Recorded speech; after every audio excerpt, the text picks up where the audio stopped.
Every time our athletes walk into this weight room, they're going to be pushed to the max. Let's go! Let's go! The barbell hasn't changed in over 100 years. I can take a 25-pound plate, and we'll go out on the turf, and I'll have you hating life. We talk about straining your gut, pushing past that comfort level. I want a lot of energy. What better breeding ground is there for being a success in life than the weight room?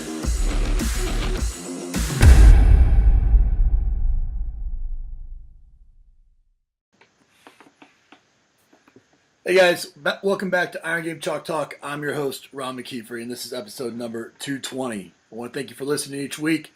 Really appreciate those of you that share, like, comment, as we just try to spread the word and spread a good message each and every week. Also want to thank our sponsors, and specifically Train Heroic for sponsoring this episode. I only partner with brands that I believe in, brands that give back to the strength and conditioning community, and Train Heroic is definitely one of those companies. This week I'm joined by Cameron Black. Cameron is the strength coach for the officials of the National Rugby League, has a unique background and reached out to me and just had a really cool story about how he trains officials, but also and works with that a different demographic, but also specifically what he does and specifically with what he's doing with his BTUF program that we'll dig into. But Cameron, I really appreciate you being on the show. Yeah, no problems at all, Ron. Great to have met you finally, and yeah, the podcast itself, mate, is a great one. So yeah, I appreciate being on. Oh, I appreciate that, man. Well, Cameron, we alluded to your background a little bit. I mean, you've got a pretty extensive background with Rugby Union. You've come to the United States. You worked with Tommy Christian and Northwestern football team, basketball team, I think. Which, out of those experiences, and you're now working with the rugby league there with their officials, out of those experiences, kind of which one of those best defines you? Kind of who you are and kind of where you grew up the most as a coach. I think probably the early stages of working in Rugby Union and development, Ron, probably defined me as a coach the most. I really loved the experience that I had with Tom and Bob Christian over in the US. The amount of coaching that I got to do with them, and the amount of that I learnt in terms of speed development, was far more there than I would have probably learnt in my 10 years in Australia, just because of the expertise they had. But in terms of learning and defining me as a coach, I think it's definitely my early days working with Australian rugby and the Waratahs, and not necessarily because of the kids that I was coaching, but more so the people that were around me. I was very fortunate to work with some very good coaches at that time, and that really defined me as a coach. The person in charge at that point in time was a guy called Kelvin Giles. I'm sure you've heard of Kelvin. And he and Vern Gambetta are great mates, and they've got very similar philosophies in terms of movement. And for a young coach coming through,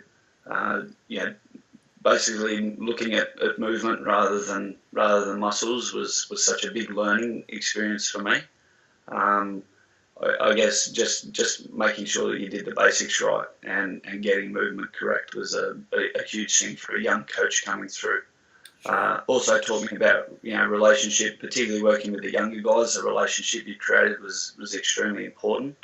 To the later years, Ron, having been with the NRL Referees for the last 5 years, that probably has shaped me further to know that you can apply those principles across a wide variety of sports and disciplines, because I've gone from working with the elite sort of 16 to 20-year-olds to working with our officials in sport who run upwards of 6 miles a game, but the average age is 38. So we're working with a more senior athlete, and those same principles apply to performances as they did when they were 14, 15-year-olds. Yeah, I think a great takeaway there is I think the fact that you just kind of went through your entire experience and showing that obviously you're very impressionable and you learn quite a bit and you grew up as a coach at a certain place, but in every stop you've taken away different lessons that have contributed to you overall as a strength and conditioning coach, and your focus shifts from maybe just purely performance early on to management and kind of and a different demographic and those types of things as you grow. I think it's fantastic. You don't make all those stops without having made some mistakes as well, though. What's one of the biggest mistakes that you've made and kind of how you learned from it? Biggest mistake, probably over-individualisation and trying to look for variation's sake. Rather than having any distinct goals, which happens when you're a young coach, I guess. You just look for variations amongst the exercises because you think that's what's expected. And working with junior athletes, I think the biggest mistake I made was trying to overcomplicate the programming side of things. I think that can ring true all the way through to to your senior athlete, that it doesn't need to be complicated. You don't need to spend hours on hours of time individualising programs for each person that you work with. While we would love to do that, you'd love to have time, but when you're working in a high school, actually, if you're working in a program when you're only catering for 5 athletes, it still takes time. And whether it's I'm going to allude to this later on in the podcast, Ron, but whether it's worth the time, whether it's worth whether it's you're getting your bang for your buck, and I don't believe you are. So it'll be over individualising programs, but then also just prescribing loads. With the NRL referees, I no longer manage the strength. I have someone that does that for us. Within the department, but I'm in charge of running loads, and in terms of just running loads, being really particular with what you do with that, because chances are that's where the injuries occur. So just being really attentive to every little bit of detail from a running perspective, and certainly my philosophy has changed a lot over that period in terms of the prescribing running loads and actually being a bit more specific with it, as opposed to focusing on the over-individualisation of strength training.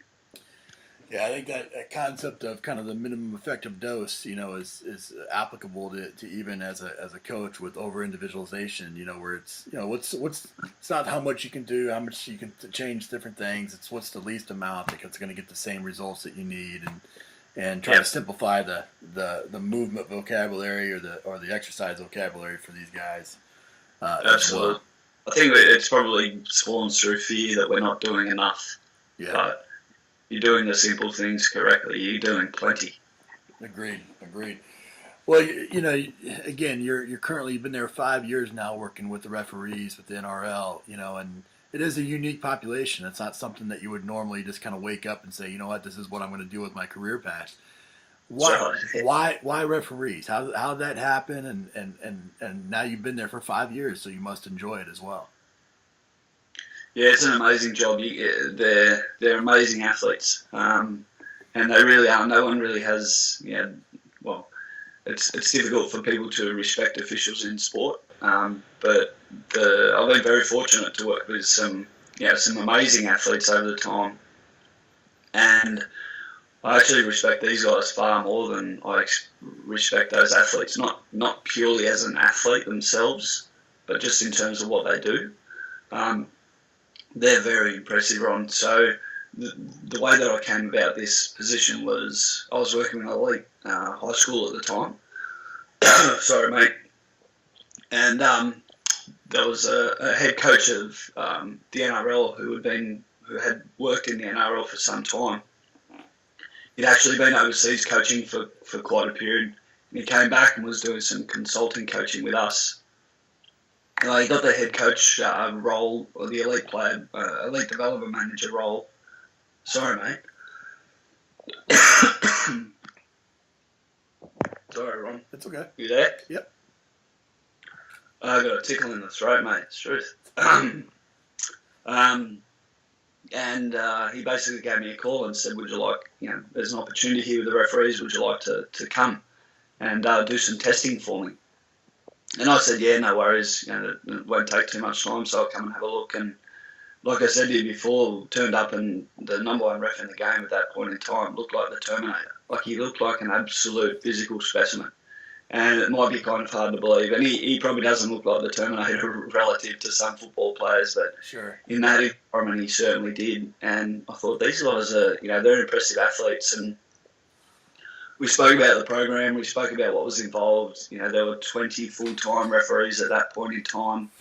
And I just said, there's a real opportunity here to do some cool stuff and to alter a training philosophy and to take hold of a program and really make some inroads, because it was sort of in its infancy. It had been around a long time, but there wasn't a lot invested in the S&C side of things for officials. And yeah, that's how it came about. And then I mean, you're obviously enjoying it. You've been there 5 years. I got to admit, I go into every game saying, walking out to the field saying that I'm not going to say anything to the officials, and I fail miserably every single time. Cool. And it wasn't until I officiated a high school game and a couple other things and realized how much stuff that they actually have to deal with. Yeah, well, a lot of the time they deserve it wrong. So yeah. Right. Well, it wasn't until I learned, I just kind of experienced it, how much actually goes on, and it's not just the dealing with, sideline or coaches or whatever, but it's also the physical part, which you mentioned, and it's the mental part. And, you've created a program, that you call BTUF. It's an acronym for Brain Training Under Fatigue. And, I just read a great quote from Stephen Collar the other day, and it's, understanding certain baselines. He understands certain baselines and testing and whatnot, but once you have achieved a certain level of fitness, the biggest bang for your buck is going to be hacking your brain. And I believe that is 100% true. When you're really trying to differentiate, the top 5%, that is the case. And officials, I can think of maybe no better group that has to deal with so much from a physical and external stimulus, but then also has to be extremely dialed in because everybody's watching. So talk a little bit about your BTUF program and kind of how you focus on keeping them sharp under fatigue.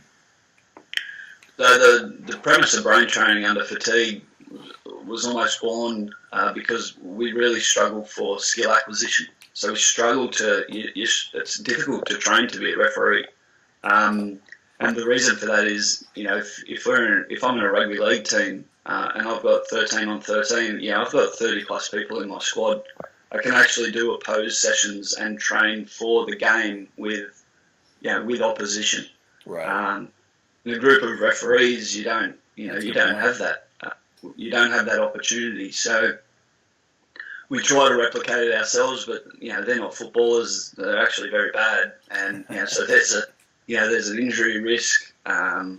And a number of things that you would say, well, there's no point. Like, it's false. It doesn't replicate the environment at all. So we might actually be doing them a disservice by doing that. So really, Ron, looking at the military and what those guys do well, it's just a form of simulation. Now, we get caught up in general versus specific. It's not specific to their environment necessarily, but it's a general, you're basically training general skill. So BTUF looks at training the physiological, cognitive, psycho-behavioural qualities required to officiate in the NRL. So it's kind of complex, but really the application is quite simple. It's a form of simulation, and we want to engage our athletes both physically, but more importantly mentally, so that, the same as the training stimulus, you want to expose them to something above and beyond what they're ever going to experience on field, so that they have the capability to cope with it once placed in the environment. So it's really simple. Brain training under fatigue, as alluded to. Most of the tasks that we dedicate to it are based on focus and concentration. We then may add in some divided attention. We'll add in some memory training, all while under fatigue. So I'll give you a really simple example. We'll have our athletes on a rower, and in front of them there'll be a board, and there'll be the numbers 1 to 50 written up on the board. Now we'll scrub out 6 or 7 of those numbers. Then we'll add just we might add 40 or 50 dots, 25 blue and 29 red. And they'll do a 5-minute set. In the 5 minutes, they'll do 30 on, 30 off on the rower.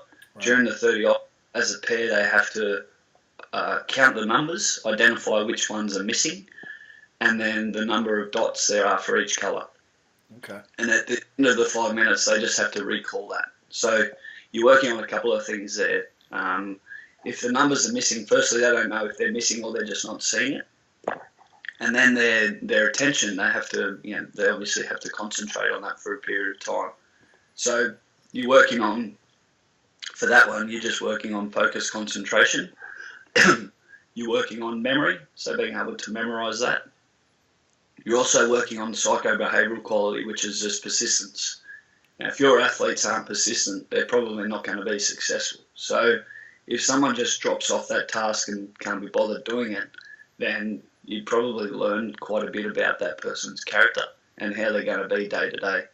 So a lot of our officials aren't great at that, but they stick to the task, which is exactly what we want. So that's that really very simple thing. And like I said, Robert, it's really all it is focus, concentration, but whilst under fatigue. And I do believe that in terms of bang for your buck, with time poor athletes, that something like this can contribute to your training environment.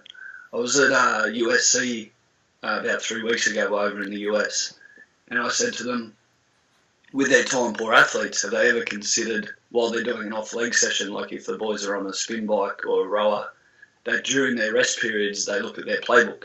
Right. And he said, well, no, we haven't. And I'm not sure whether that's nationwide or if everyone hasn't considered that, but it's basically just trying to combine two training methods into one. And with time poor athletes, it's a great way to utilise that time where we can train, even strength training in between rest periods and strength training. You can be doing some sort of focus concentration work because, like you said, if you can hack into the brain, and these athletes are of equal quality, it's certainly going to be what's upstairs. It's going to be the defining point. So that it's just as I said, a really simple form of simulation to try and replicate this. Some general skills that are required to officiate, which I think can be crossed over into any elite sport. Yeah, I mean, there's tons of great stuff to dig in there, and you've got my brain kind of already thinking of all the different ways that I can incorporate some of that into my own training as well. But let's backtrack a little bit. Let's go back to like the very beginning. I mean, you got in, you saw that there was a need, you created this with a colleague. Yes. How that whole process, kind of how did that come about? Where it's like, I see this, I want to affect change, and so I'm going to try to come up with some ideas. Kind of go through that a little bit of the thought process that went into that, and how you got it going off the ground initially. Well, they used to do, it was called decision making under fatigue. Okay. And it was really very simple. Basically, they just throw a clip of a football game up on a projector, and they would sit two guys on bikes, and they would let that game roll, and they would just basically officiate what they saw. And they called it decision making under fatigue. That was they marked what responses they got. The boys got flustered and frustrated because it was Eagle Cam. It wasn't from their perspective, so they were getting marked on something that wasn't, that they would never see on field. I think that was a mistake there because it taught them bad lessons early. So me and a colleague were like, well, how can we engage these guys a little bit differently than just doing this? And the first one, I remember we put up cards all over this whiteboard. We drew crazy shapes. We put up players' names. We had photos of players. Any weird thing that we could think of, we threw up on this board.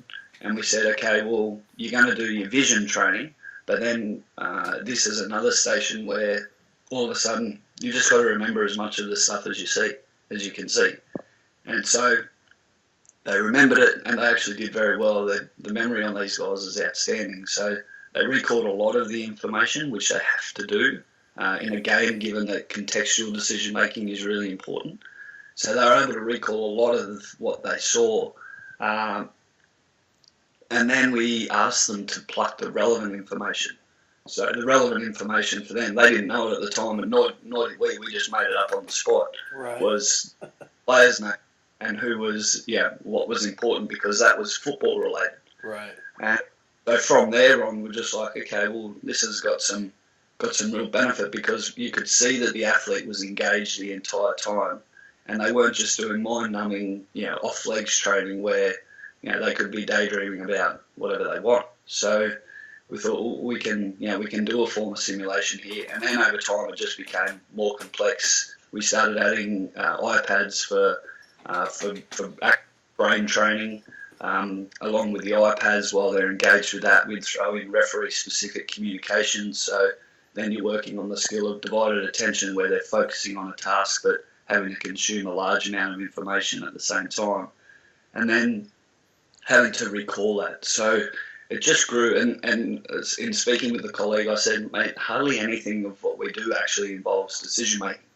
I said it does, but most of the time we're just engaging the brain. I thought, brain training, we're just brain training under fatigue. Right. I thought that's a cool acronym. Like, physically and mentally, we want our athletes to be tough. Right. And not only is it I think a great concept and a powerful concept, that it's a cool acronym as well. So it'd be cool to throw around any program. But it's challenging, Ron, because as we all know, anything to do with the brain is difficult to measure. So whether they're actually getting a performance outcome, we don't know. And the difficulty with the officials is that it's hard to actually quantify performance. Right. Get an actual measure of it itself. In a footy team, you've got win-loss, which again is not a great measure, but it is a measure. But anecdotally, when the number one referees in the game at that point in time say that there's benefit to this and it actually really works, then that's almost good enough for us to continue with doing it. Well, that was my next question is does it work? Is there methods of evaluation to determine, that you are making improvements? Are you using, if you throw up 50 red and 40 blue, and are you doing that, repeating that test over time to see, if they're improving that score? Or yeah, well, the problem in any test, I guess, is that they actually learn the test. So it'd be a matter of how do we do that. In short, everything's measured, Ron. So we mark everything that we can, which we measure, and over time, guys have got better at it. Certain tasks, the iPad and the brain training games is quite interesting. That research has shown that if you do that, you get better at playing the iPad games. There's no transition into real life. Right. But we still feel, regardless of that if you throw, extra stimulus into the training, that with the athletes themselves saying that there's a performance benefit, that's enough for us at this stage without purely diving into quantifying what's going on in the brain. Sure. Well, I mean, so much research is figuring out the way to prove it. So not so much the actual, if it works or not. But where you mentioned, Yes. In your rest periods, but outside of that, where does it fit? Is it a once every day, once every training session? Is it multiple training sessions a week? How many? I mean, for this to be effective, at least anecdotally, Sure.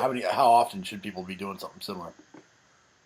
We do through the year. We do 3 blocks of it. 3 blocks of 3 weeks. So it can be quite. It can be emotionally demanding, depending on the length of the session. You could do it over a short space of time. And as we know with any training, you don't want to make it so complicated or difficult or mundane that they lose interest. So it's something new. It's not strength training. It's not running, which athletes are very used to doing.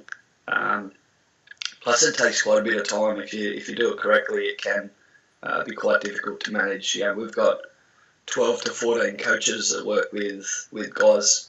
There's 12 to 14 athletes in any one session, so it's labour intensive and it's challenging to manage. So we do three blocks through the year, sort of 3 weeks at a time, and through the pre-season we'll do a little bit more of it. So the pre-season we might do 4-week blocks. We might do 2 of those. But like I said to you, it can be very simple. It could be as simple as reading a book during a bike session, and that's just purely training, focus, concentration, which for any athlete you want. But like I said, it's sort of, we train it in blocks, and it depends on how difficult you make it as to whether it's taxing to them mentally, and you don't want to burn them out, given that that they still officiate week to week, right. And that rest and recovery is still a very important part. Well, is still a major part of their prep every week. You mentioned iPads, and brain games and things like that you've incorporated in. Is there any other technology that you've looked at, or any other tools that you're using, such as like the Halo headphones with the neural priming, or anything along those lines? We are very interested in Halo. We haven't looked at it specifically because it seems like it's geared towards improving strength power, which for us is not a performance measure, I guess. Sorry, Ron. It's okay. We have used Versus brain training. I'm not sure whether you're familiar with it or not. You said Versus brain training? Yeah, Versus brain training. It was developed out of a company in the US. I know Andy Walsh at Red Bull had quite a lot to do with the development of it. Basically, it's measured mindfulness. So you put a device on your brain, and you play a game on an iPad, and the better your brain performs at that point in time, again, it's focus and stress related, then the better the game will perform. So it works on an EEG device. It's actually medical grade EEG, and as I said, the better the brain performs, whether it's relative to training focus or stress, the better the actual game performs itself. But with technology, we've started including our ref cam, which is a bit more specific to what the referees see on field. We're doing our clips, and with the clips, we use Analyzer to cut footage for the boys. Game Plan is a system that the NRL uses, and with that, we try to make the clips back to back really fast, so they're having to make decisions quickly on the run. And like I said, once placed in the actual environment, it makes it a bit easier. But in terms of technology, we use GPS heart rate. So the heart rate is an important factor for us when we're doing BTUF, because if they're sitting at 60, 70% of their max, there's really no point, because out in the field they'll be between 80 and 90% of their max. So that's an important piece of technology for us. You've created this for your unique situation. What's next for it? How are you going to continue to improve it? What are you looking at to kind of make those adjustments now?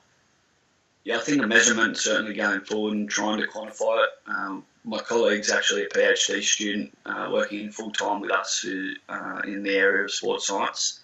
We're probably not there to measure it yet because there's not a lot of work done on officials in sport. So he's looking at the basics and then looking at a bit more of quantifying performance and decision making. But we'd like to start measuring this a little bit more, and then also just incorporating technology. When I talk about simulation, mate, the ideal form of simulation is in either in virtual reality or augmented reality. Right. And we started exploring this sort of 5 years ago. You've got Strive VR in the US that's doing some cool stuff with quarterbacks, and we would love that, but our game's much more dynamic. So capturing when I say dynamic, it's much more on the run. You don't have a stationary start position.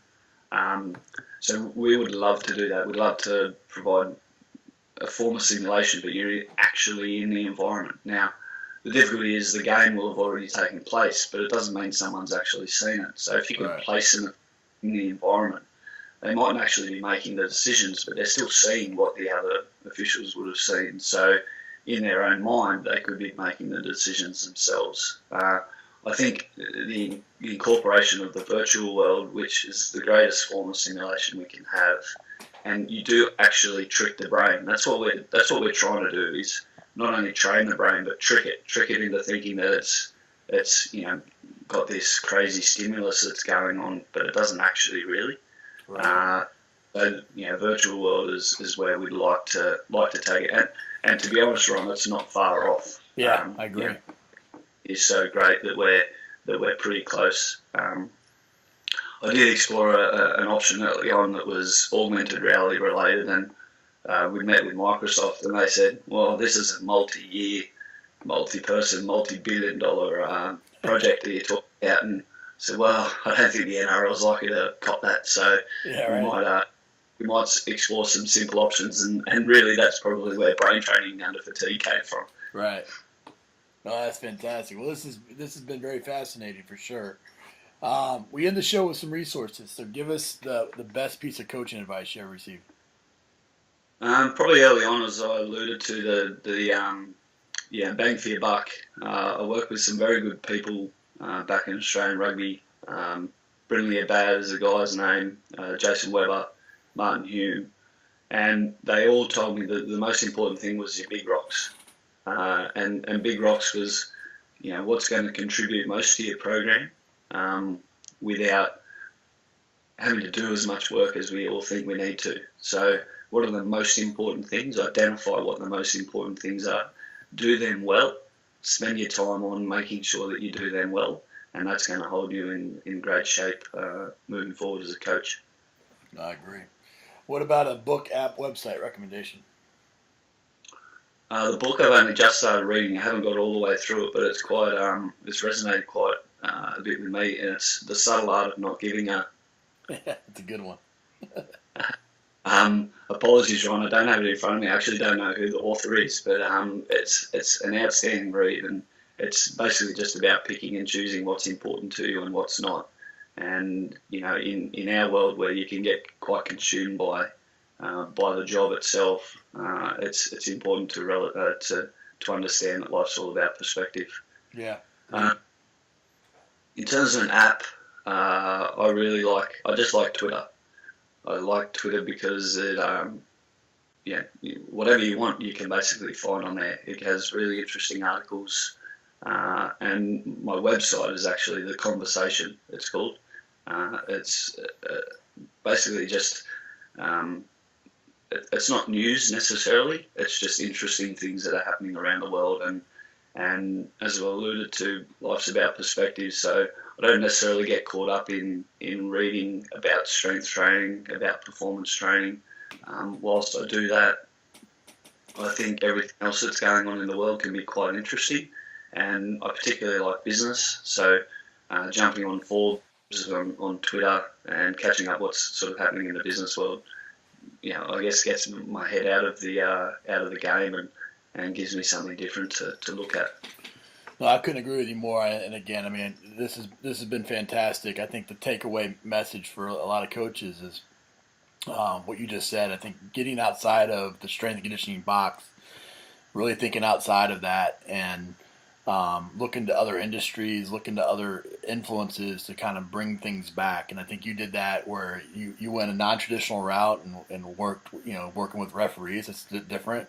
But it's a cool niche that's served you well. And not only that, but within that, you found a way to kind of to bring some uniqueness to it. And I think if strength coaches waited for VR to get to them, it would be another 20 years probably.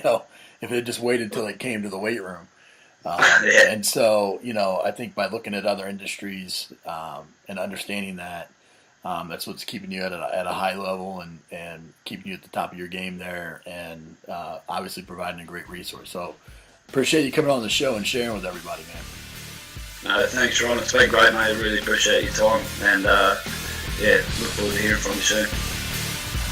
That's it for this episode of Iron Game Chalk Talk. Thanks to this week's guest as well as our sponsors for bringing this episode to you for free. Make sure to check out ronmckeefery.com where you can join our mailing list, find the show notes, including all the links and resources mentioned, and information about Coach McKeefery's other products. While you are there, please join Coach McKeefery in the comments section thanking our guest for sharing.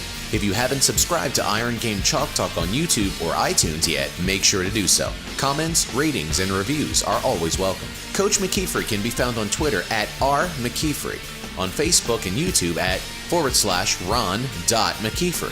That's it for this week. Be sure to check back next week for another great episode of Iron Game Chalk Talk.